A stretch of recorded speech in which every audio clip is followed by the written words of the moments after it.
Hello everyone, this is Gamer Ace here with another video day. This is how to play D&D 101. This is Gamer Ace. If you like my content, please like and subscribe and comment down below. But further ado, on with today's video.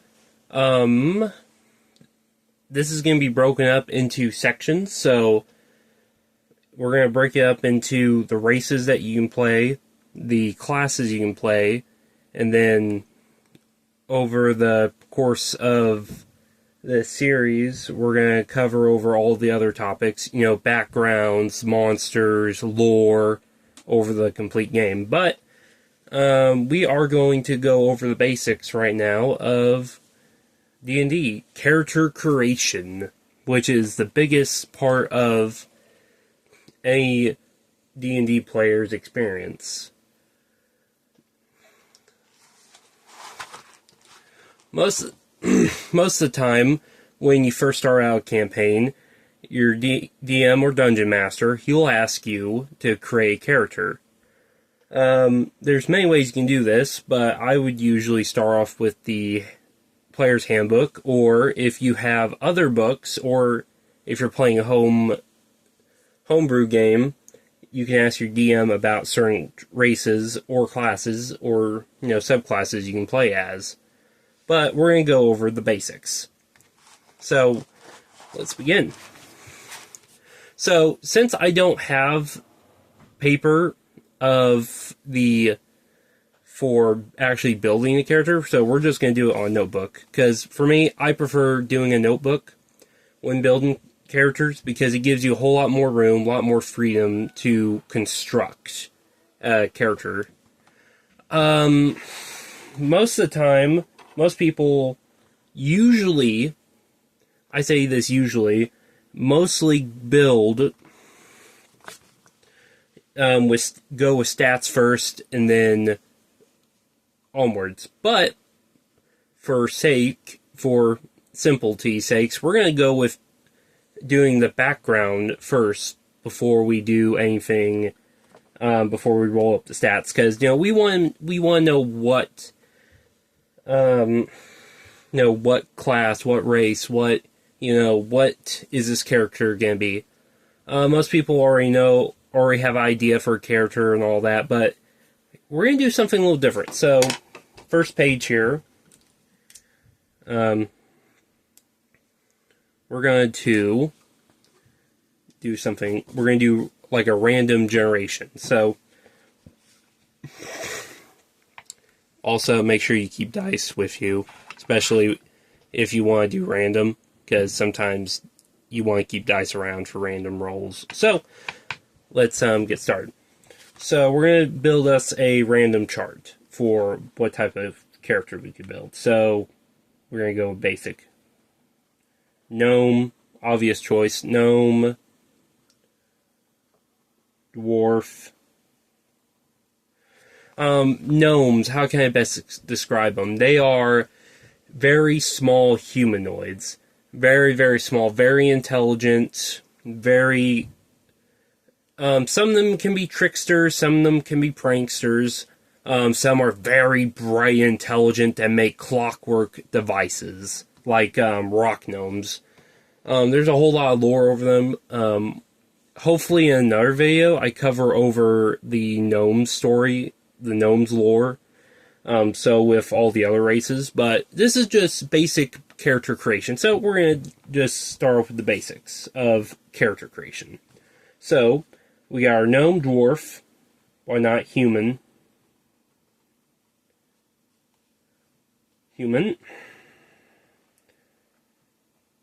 elf, and,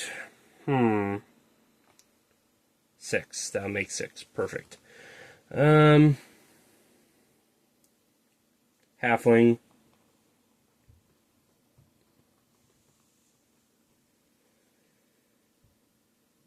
And, no, let's be funny, kobold. If you're wondering what kobolds are little dragon people. They're about the same height as a gnome. Just reptilian-like. Imagine a crocodile. How can I even like picture it? It's, you know, a little dragon with a alligator slash puppy's head. Like, they have a big head. Like, their head's big enough where you can put a watermelon in their jaws and they can hold a whole watermelon in their mouth. But they have very small body. Very small body. So.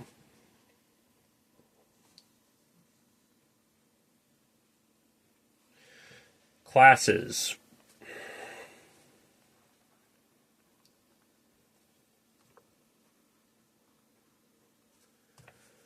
So we're going to do Barbarian,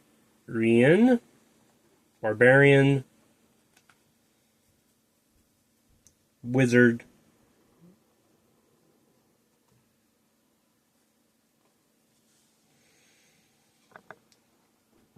Cleric,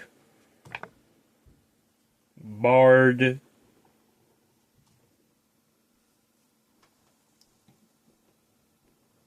Rogue, and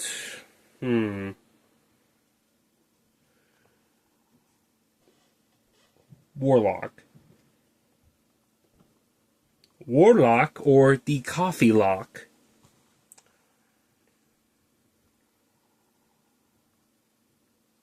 Okay.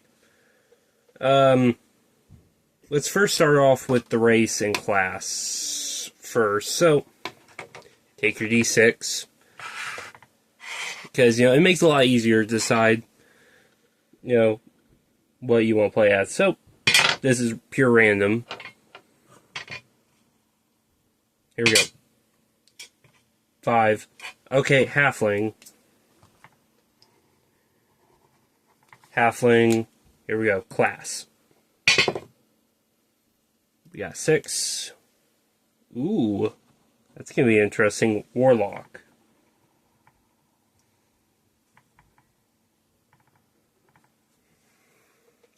So, now, since you picked your class and your race, now let's talk about background.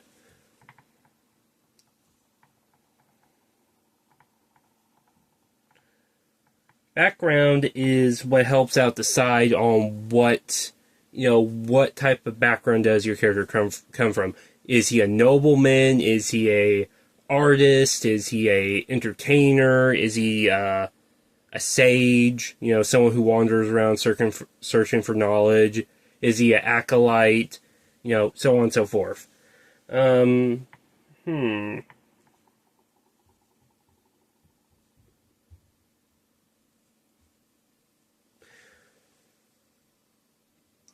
Let's make him a sage.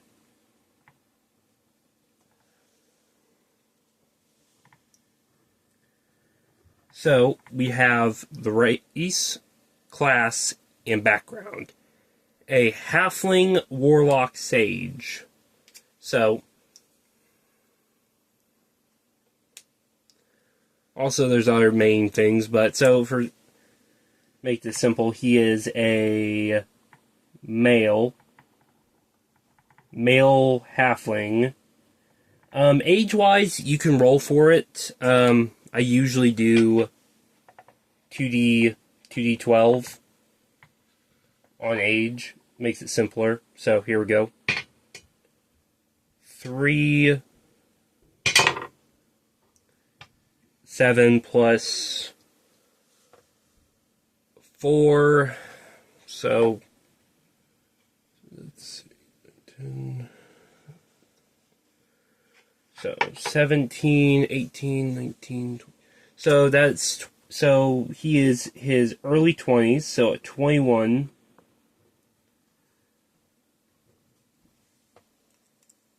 Age 20.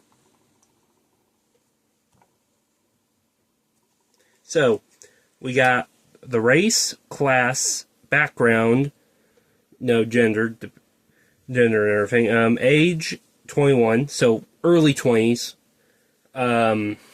it really depends on what age you want to decide you want this character to be, because most of the time, depending on what race you play as, gnomes, for example, they can live to be 500, almost 600 years old. Elves, they can live up to be past 1,000. So, really, it's up to you. But this is just pure random how I'm doing this. So, this is all we need for now. So, let us begin. A lot of time you're gonna have to come up with a name for the character. It's up to you, but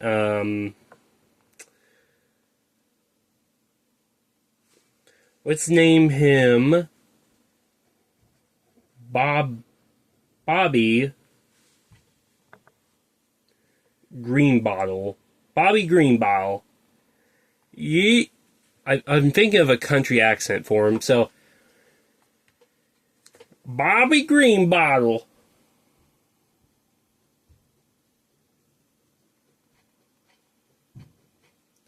Bobby Greenbottle. So, we got all this down, so quickly, age 21, male. Now, usually the height and all that good stuff is going to be depending on, is all going to be depending on what race you picked. So, since he's a halfling, usual halflings are around 3 to 4 feet tall, so we're going to go with a minimum of 4 feet and 5 inches.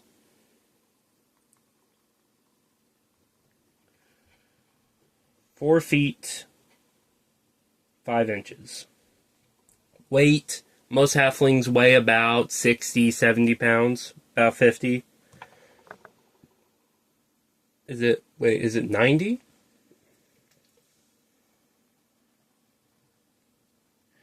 So, we're going to make him, let's be safe about and say 75 pounds. 75-pound halfling, a very good size halfling. Very healthy halfling. Lived in a very nice village.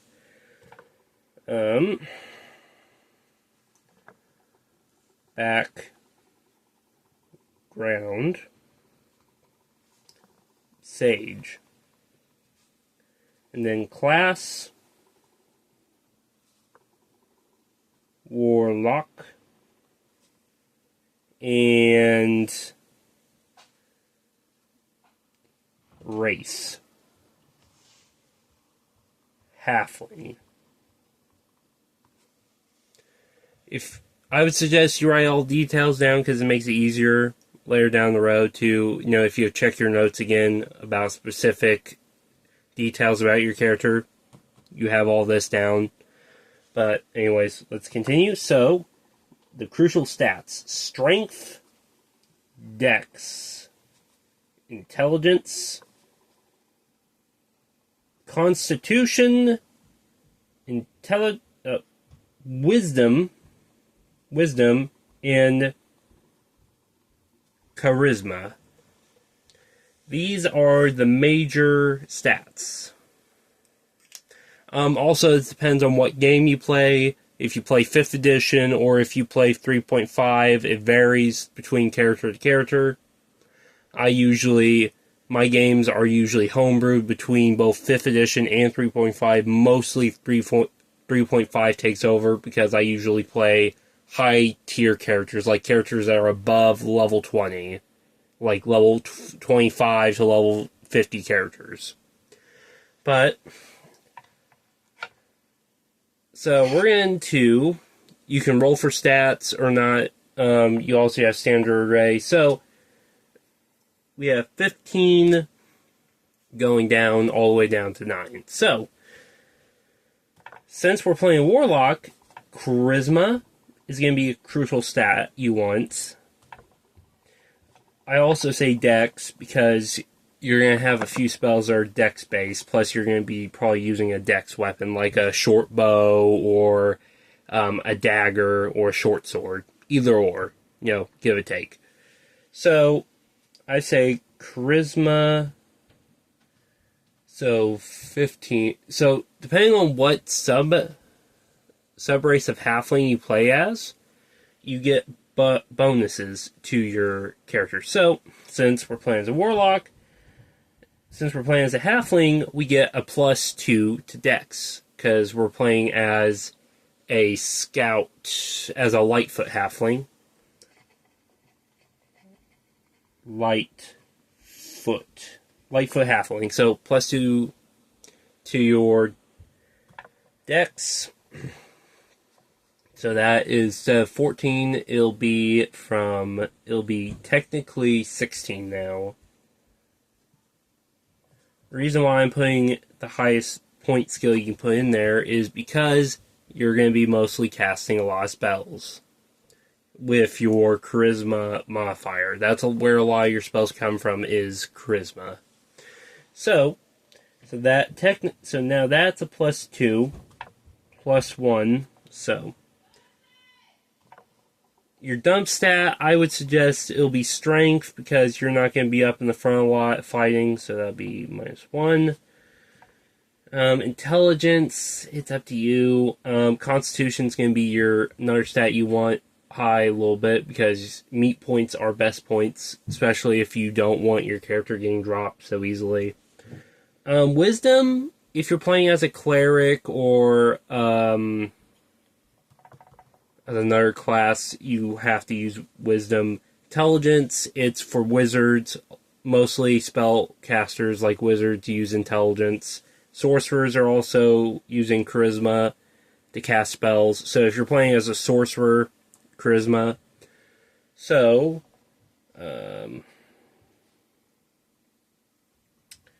13 Constitution, 12 to that, and 10 to you. So, we got our stats.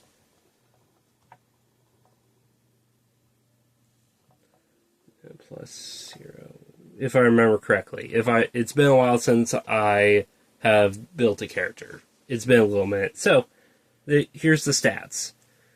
Strength 9, Dex 16, Intelligence 10, Constitution 13, Wisdom 12, and Charisma 15. So, we got all that out of the way. Now, down to HP, which is your hit points, and AC is your armor class. So, since when you start off as a warlock, your gear set, plus as a sage, you get a lot of ink, paper, plus you have your adventurer's gear kit, so you don't really get that much armor, really. So most of the time you're mostly wearing padded armor, or you're wearing no armor at all. Because if you're wearing certain armor like leather that's medium, or chainmail, or stone armor itself, you get disadvantage on your dex and several other your saves. So let's say you're wearing padded armor, so that will be 10 plus your dex, so that's +2, plus your armor that you are wearing. So let's say padded, so that's 12. So basically, if you're wearing no armor, it's just +10 plus your dex modifier. So since we're wearing padded armor,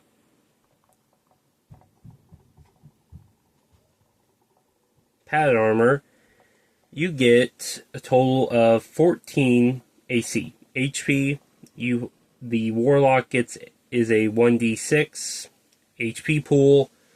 Sadly, there's no warlocks in 3.5, but since I homebrew a lot of my games, I usually let players play warlock in my 3.5 mix games. It's usually they follow the wizard and sorcerer's HP, which is 1d4, which it's not that bad. Especially when warlock at first level gets Eldritch Blast, which is 1d12 damage. Which, not bad, really. So, we got all this out of the way. So, 1d6 plus your Constitution modifier, so that's a +1. So, usually start off with just one so 6 plus 1, so that would be 7. So you have, at the start of the game, level 1, you have 7 HP, which, it's not that bad. I would say it could do better, but this is just a start. So to quickly move forward with this, we're going to quickly cut this here to skills.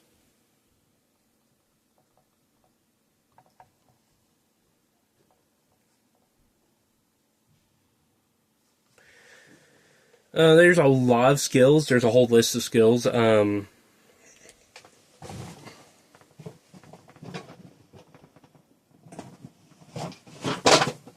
If you look at your player's handbook and turn to page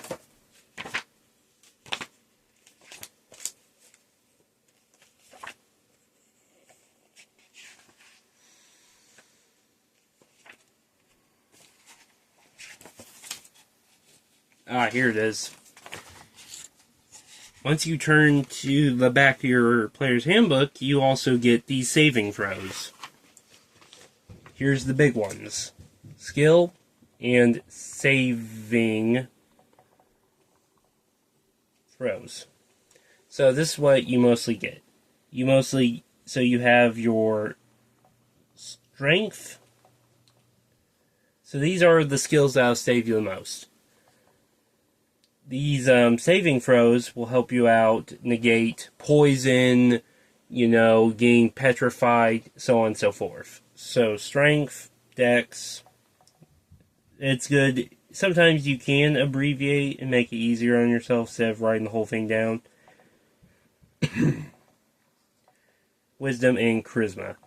Since we're playing as a warlock, our biggies, our big crucial stats that saving throws are going to be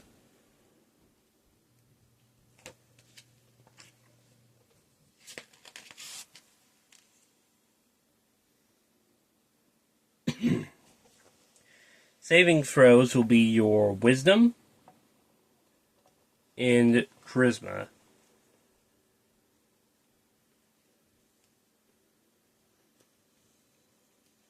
Plus, we can't forget your proficiency.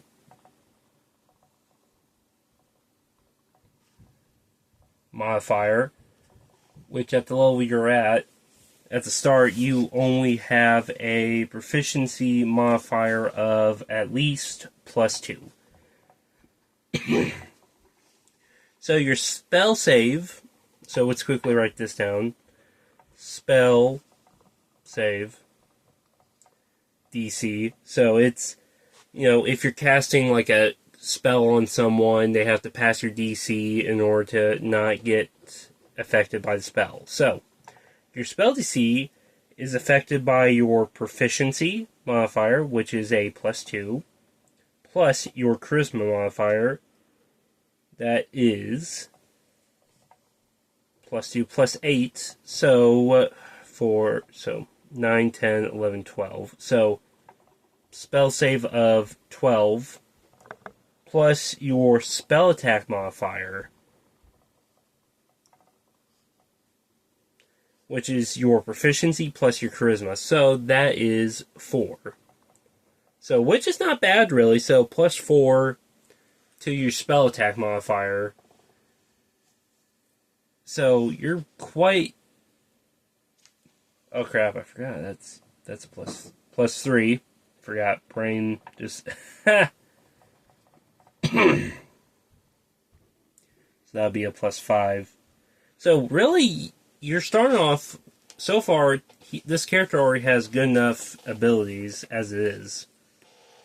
So now let's flip the page real quick.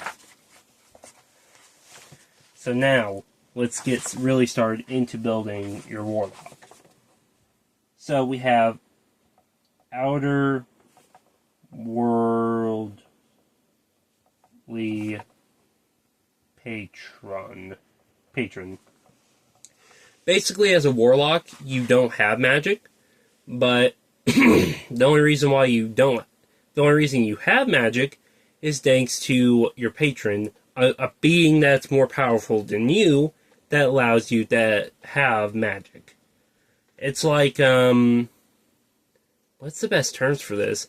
Let's say you were team up with a fairy. The fairy lends her magic to you, which in return, you serve that fairy. You do whatever that fairy asks you to do from time to time.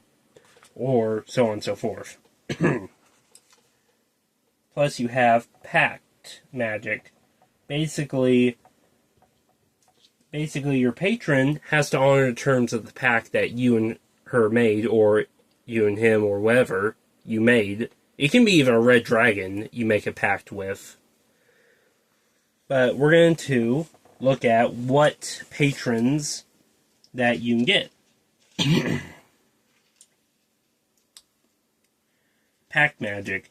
Your arcane research and the magic bestowed on you and your patron given the facility with spells. See Chapter 10 in General Rules Spellcasting and Chapter 11 for Warlock spell list. So on and so forth.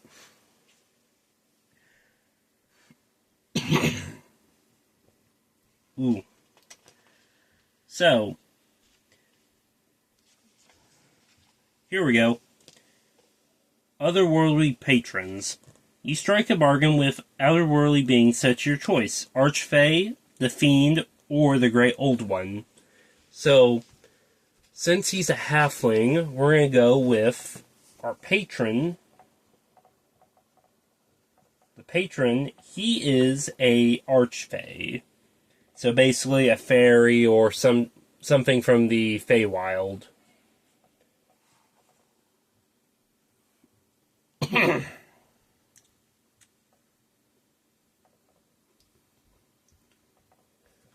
Archfey.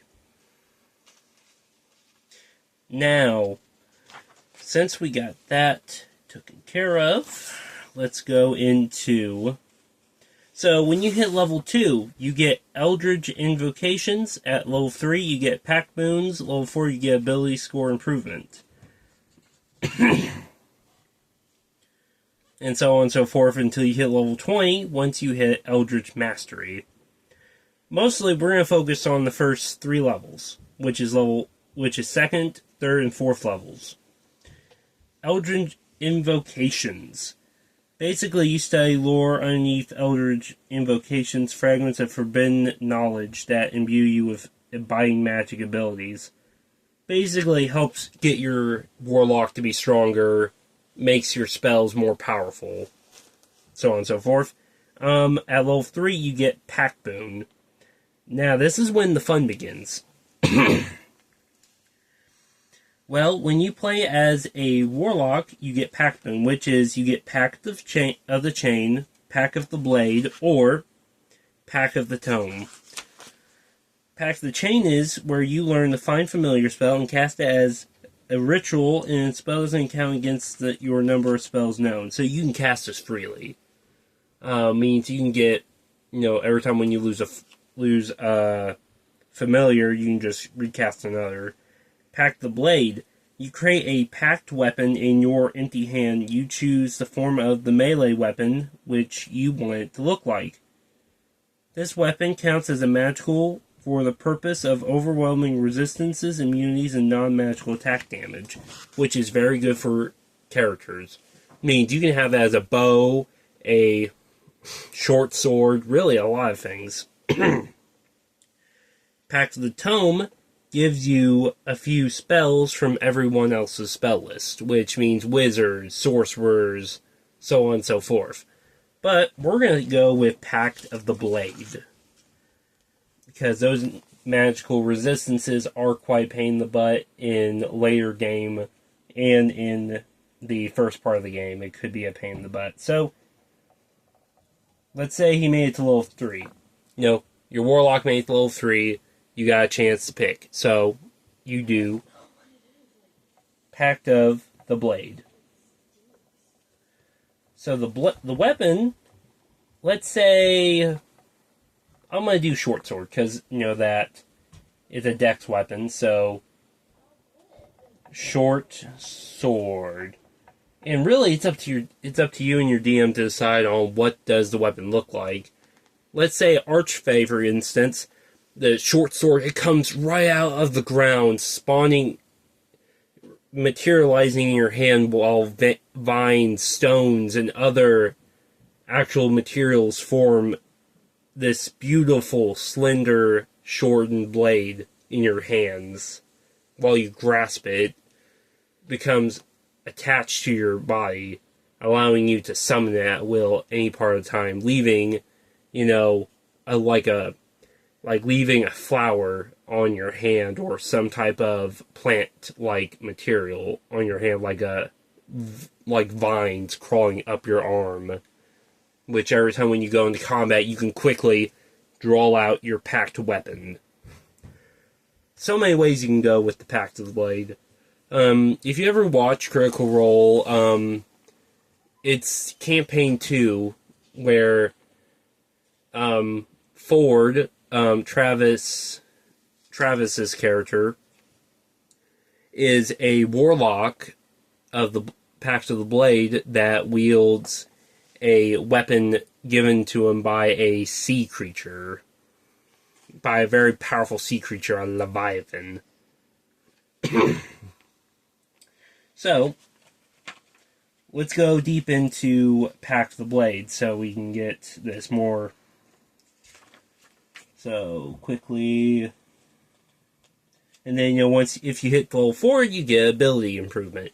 You can improve 2 of your ability scores. You can improve, your main one, which is probably going to be Charisma, because, 15, it can use some more work. But, overall, you got what you need to get done. So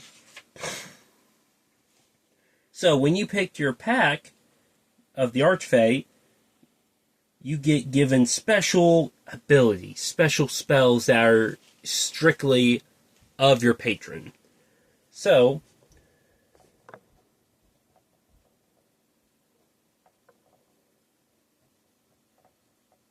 and this is by level. So, first level, you get Fairy Fire and Sleep. Both are very good utility spells. Second, Calm Emotions and Phantasmal Force.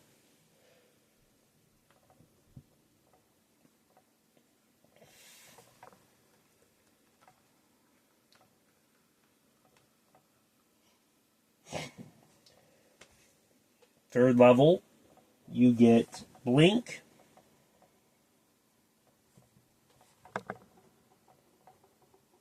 Plant Growth. So this is by spell level. So basically, over time when you level up, you get spell levels, and you can get certain spells. So here's our spells that you can get, depending on how high you get up into the game.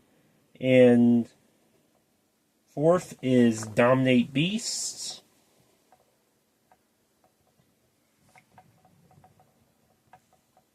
And Greater Invisibility.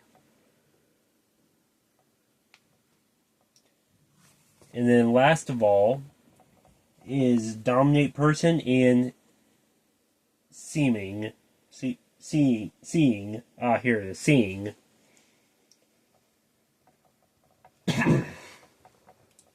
So, as an Archfey, really, depending on which Archfey you go with, they are tricksters, very good at manipulation tactics. So, as a quick notice here on the book, let me quickly zoom in for you.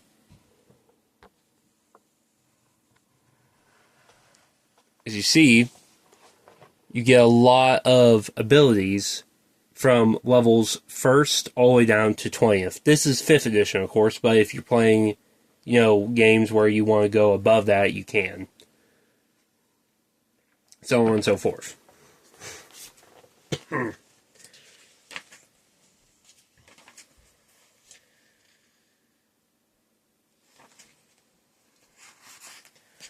So now, since we got all that done,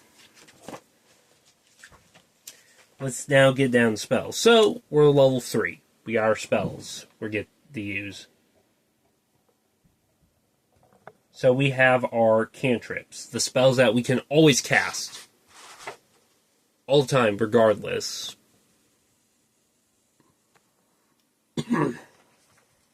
So first spell, of course, is Eldritch Blast, which is a 1d12 blast of concentrated energy from your patron onto your enemies. There's other spells like Firebolt.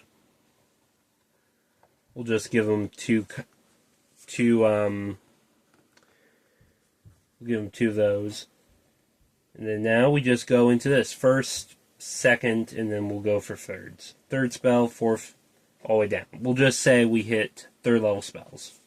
We get Blink, and there's probably more, but we're going to stick with pack spells.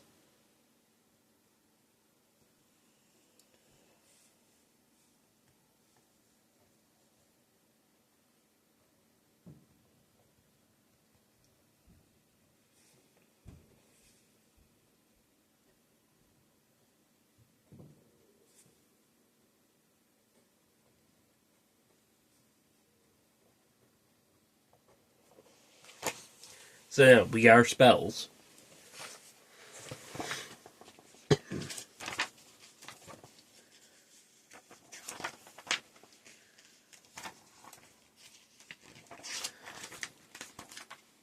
So when I showed you, the Warlock,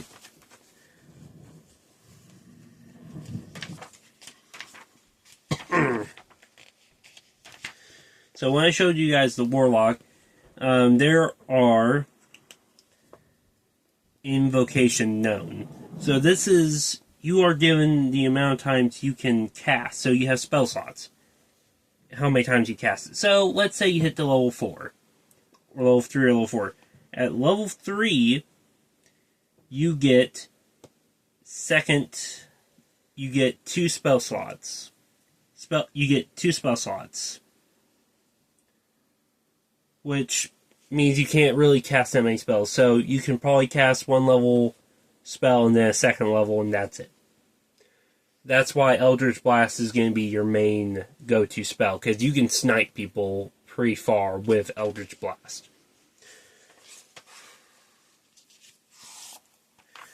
It also states here, you can also play as, you get armor, light armor, weapons, simple weapons. Tools, none, saving throws, wisdom, charisma, skills. 2 skills of my choice. So, just to make this easier, we're going to do history and deception.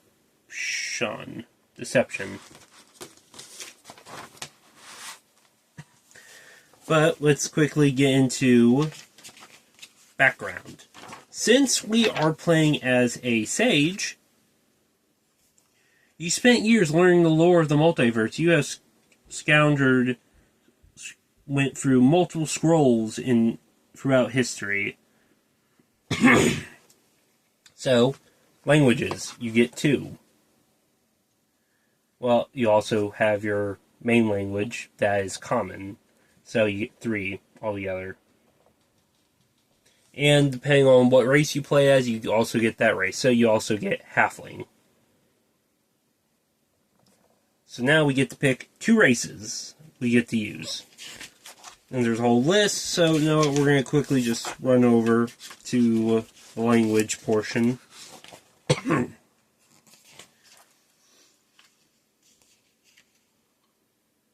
Okay, so we're going to learn Draconic,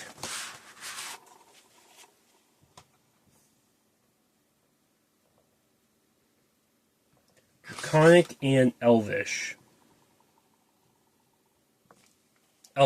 There's our 2 languages. Speciality. What type of sage are we?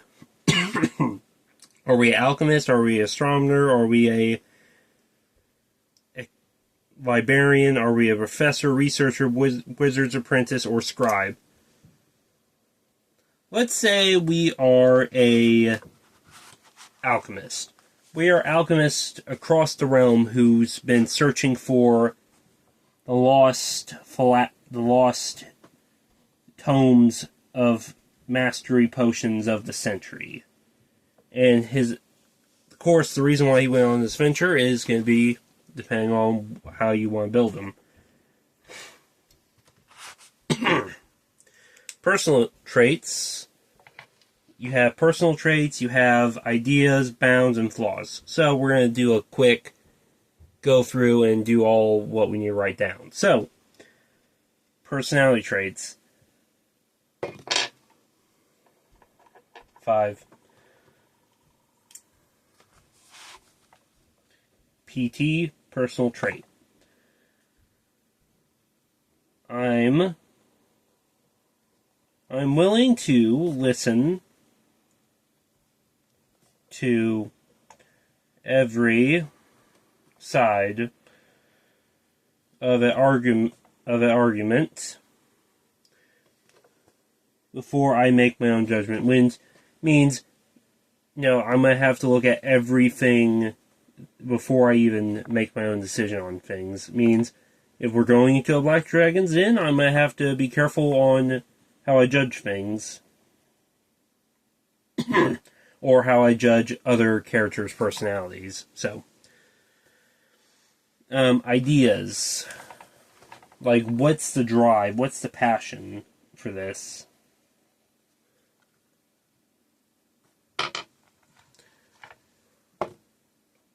For no limits. So, means I have no limits to what I need to do in order to get to my goals.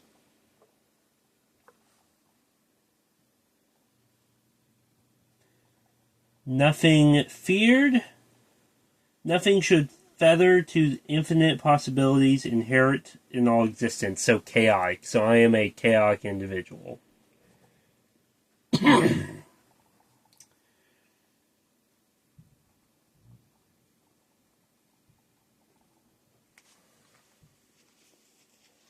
Bound. What bonds me to what I need to do?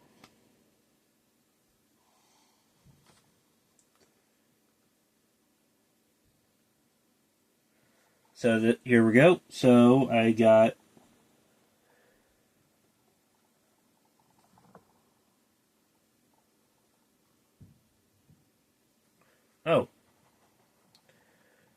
basically it says I've been searching my whole life looking for answers for certain questions. So that's why you're searching all across the realm for a lost tome of power. And this is me just summarizing it a little better. Now, what's your flaw? What makes you a very flawed character?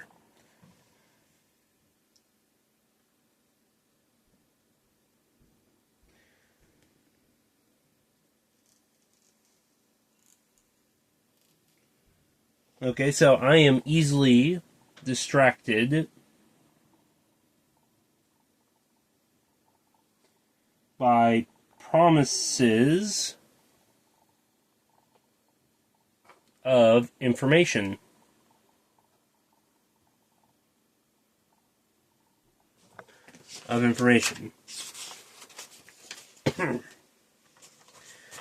Now,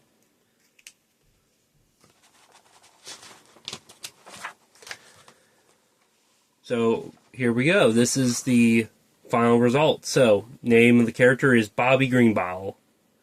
Age 21. Class Warlock. Race Halfling. Lightfoot. So I'm coming up with the story right now. So, as a young boy, Bobby wanted to look for the lost tomes of his great-grandfather who pioneered the potion industry. In the process, he needed help, so he made a pact with an archfey that will help him find these lost tomes. and teach him the secrets of mastering alchemy. Which now starts Bobby's great journey across the realms with his party. Bobby, he's very sneaky thanks to his halfling features and very charismatic. But he is not that strong, means he can't really swing a very strong sword around, or, he's the intelligence-wise, he has basic intelligence, but he has very good constitution. He can handle himself out in the wild.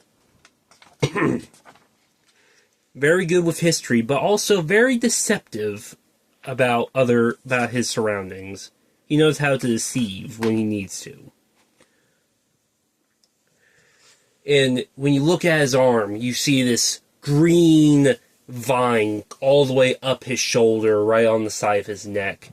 And in some battles, you see as he quickly watch as the vine turns into this beautiful, elegant blade in his hand, cutting through trolls' skin and cutting through giants' toes. You watch as this bright green magic flows through his fingertips as he chants and hits his target with this pure, raw force. Languages, on the other hand, he knows how to speak several others, such as Halfling, Draconic, and the elegant language of the elves of Elvish. Since he's an alchemist, he knows how to make healing potions, so the party, his fellow companions, shall have potions that will help them on their way through to their goals. And really, there's so many ideas you can go with when you're building a character. Like, there was a time where I built a cook, a dwarven cook whose goal was to try and eat every monster in the monster manual, from both Volo's guide all the way down. That was a very fun campaign. Maybe another story later down the road, but not right now. But his flaw is he's very distracted by promises of information, but easily getting tricked into things. He's very gullible. He's a gullible halfling. Plus, he's chaotic. You don't know what he's going to do on a spin of hat. One minute, he may be talking normal. Next minute, he may be launching someone right through the barkeep's window. You don't know. Plus, his bound, why he adventures, is to find that alchemy tome, that lost, forbidden knowledge of alchemy. How to turn lead into gold. Transmutation is the key, my boys! Transmutation is the key! Or, the old tales of lead to gold. Or finding the way to make the elixir of life, to live for long periods of time. But we have hit the end of today's video.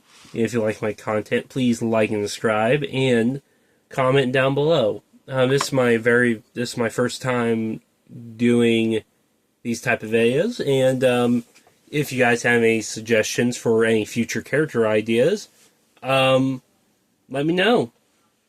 But we'll go over barbarians, clerics, we'll go over all of it later down the road. But this is Gamer8.